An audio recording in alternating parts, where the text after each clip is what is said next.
यह दर्द भरी कहानी है एक लड़की की, या फिर यूं कहूँ तो भी गलत ना होगा कि यह कहानी है एक बदनसीब लड़की की।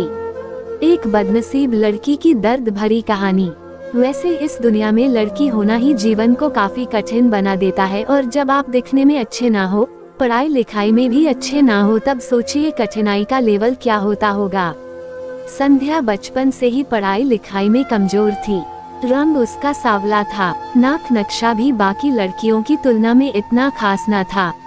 ऊपर से भगवान ने दांतों की बनावट भी टेढ़ी मेढ़ी दी थी। जब संध्या छोटी थी तो बचपन में स्कूल के बच्चे चिढ़ाते, बड़ी हुई तो गली मोहल्ले के लोग उसे देखकर मुंह फेर लिया करते। कोई भी उसका दोस्त बनने के लिए तैयार न था, उसके रिश्तेदार भी कुछ खास उसे भाव दिया ना करते। बस एक उसकी माँ ही थी जिसे उसके सूरत या लुक से कोई फर्क नहीं पड़ता। माँ संध्या से और संध्या माँ से बेहद प्यार करते। दुनिया भर की आलोचनाओं को सहने की शक्ति थी माँ संध्या के लिए। जब कोई उसे डफर बोल देता या जब कोई उसे बदसूरत बोल देता, जब संध्या को शादी के लिए देखने आए लोग उसे बिना पसंद किए लौट जाते, यहाँ तक कि जब खुद के पापा ही उसे मनहूस बोल देते, तब माँ ही तो थी जो उसे समझाती कि लोगों के बोलने से क्या होता है, तू तो मेरी प्यारी बेटी है। भगवान के किए इतने सारे अन्यायों के बावजूद संध्या जीना सीख गई थी। वो खुश रहना सीख गई थी। जो भी गिने चुने लोग उससे बातें करते, उन्हें चुटकुले सुनाकर हंसाया करती और खुद भी ठहाके लगाकर हंसा करती। इसके अलावा एक और बहुत बड़ी खूबी थी संध्या की, उसे खाना बनाने में बहुत मजा आता था।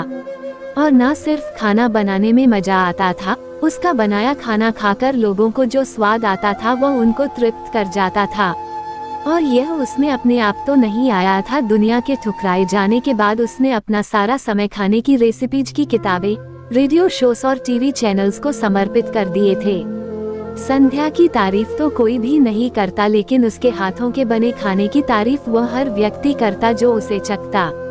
इस एक गुण की वजह से संध्या अपने आजू बाजू की औरतों में फेमस हो गई थी, क्योंकि जिसे भी खाना पकाना सीखना हो या कुछ नया पकवान बनाना सीखना हो तो वह संध्या के पास आती और संध्या भी खुशी खुशी उन्हें सब सिखाती। उसके पास आने वाली औरतें अच्छा खाना बनाना सीख जाती, लेकिन लाख कोशिश करने के बाद भी संध्या के हाथों का वह जादू जो सबको तृप्त कर जाता वह कोई ना सीख पाता। संध्या की जिंदगी इन्हीं उतार चढ़ावों के साथ कट रही थी। एक बार फिर से माँ बाप ने जी तोड़ कोशिश कर एक फैमिली को संध्या को देखने के लिए मना लिया था, और अगले दिन लड़का संध्या को देखने आने वाला था। संध्या को इस बात की खबर होने पर वह दुखी और गुस्सा हो गई थी कि बिना उससे पूछे पता नहीं क्यों माँ बाप लड़कों को बुला लेते थे और उसका मजाक बना देते थे। माँ ने संध्या को समझाया था कि ऐसा ही होता है, कोई भी बेटी अपने माँ बाप के यहाँ हमेशा नहीं रहती, उसे एक दिन शादी करके जाना ही पड़ता है। अगले दिन संध्या सुबह सुबह ही लड़के वालों के आने से पहले ही सज संवर कर कहीं निकल गई थी। उस दिन लड़के वाले घर आकर माँ बाप को बहुत खरी खोटी सुनाकर गए थे। वैसे भी पापा को संध्या पर हमेशा ही गुस्सा रहता था, लेकिन उसकी इस हरकत ने उनको गुस्से से पागल कर दिया। उस दिन पापा ने संध्या का सारा गुस्सा माँ पर उतार दिया था, यह कहकर कि एक मनहूस बेटी को जन्म देकर भी तुम्हारा मन नहीं भरा था, इसलिए उसको लाड प्यार देकर सर पर बिठा लिया है। हमेशा अपनी बेटी के बारे में गलत बोलने वालों से नाराज रहने वाली माँ आज खुद संध्या से नाराज हो गई थी, और वो अब संध्या के घर वापस आने की बेसब्री से राह देख रही थी ताकि अपना गुस्सा उस पर उतार सके।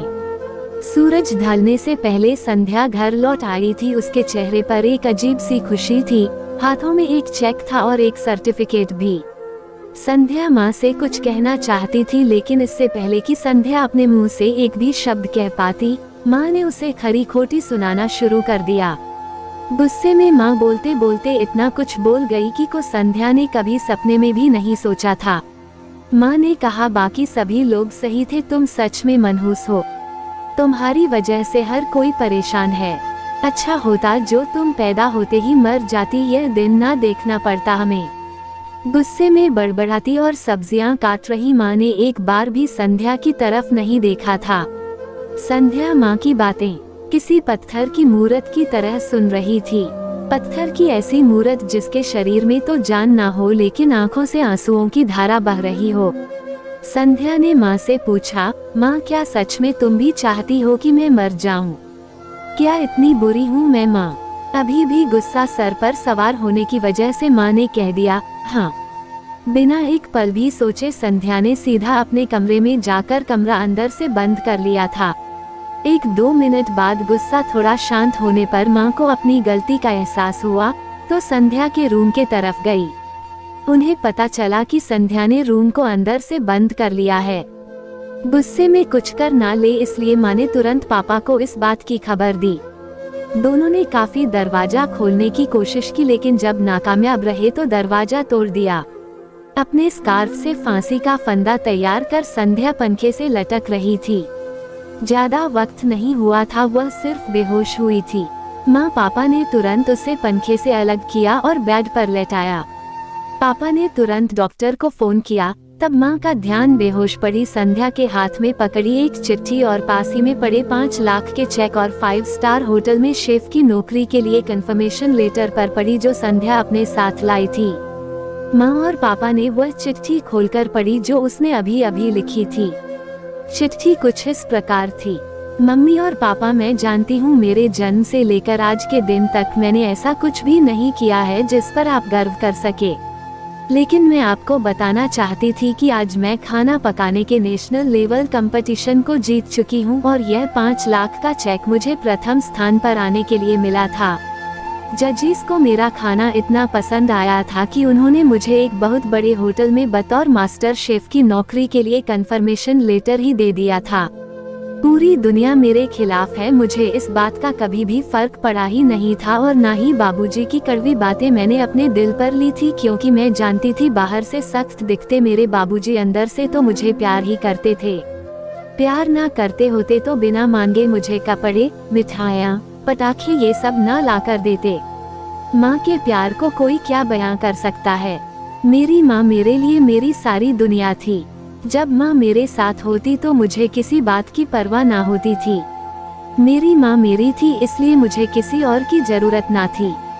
मेरी माँ मेरे साथ नहीं है तो मेरी दुनिया मेरे साथ नहीं है, इसलिए मैं आज दुनिया को ही अलविदा कहकर जा रही हूँ। मैं जानती हूँ आपने कभी ना कभी भगवान से यह दुआ जरूर मांगी होगी कि अगले जन्म में मेरे जैसी औलाद ना मिले, लेकिन मैं हमेशा यह प्रार्थना करती थी कि अगले जन्म में तो क्या मेरे हर जन्म में मुझे आप जैसे ही माता पिता मिले, और आज भी यही प्रार्थना करके उसी भगवान के पास जा रही हूँ। चिट्ठी पढ़ते पढ़ते माँ और पापा सर से पाँव तक पछतावे में डूब गए थे और बेहोश पड़ी संध्या के सर पर हाथ फेरते हुए फूट फूट कर रो रहे थे। दोस्तों, पूरी कहानी पढ़ने के लिए धन्यवाद। मैं जानता हूँ यह कहानी आपके दिल को छू गई है। मैं उम्मीद कर सकता हूँ कि अब आप जाने अनजाने में किसी भी व्यक्ति का उसके बाहरी लुक्स की वजह से दिल नहीं दुखाएंगे।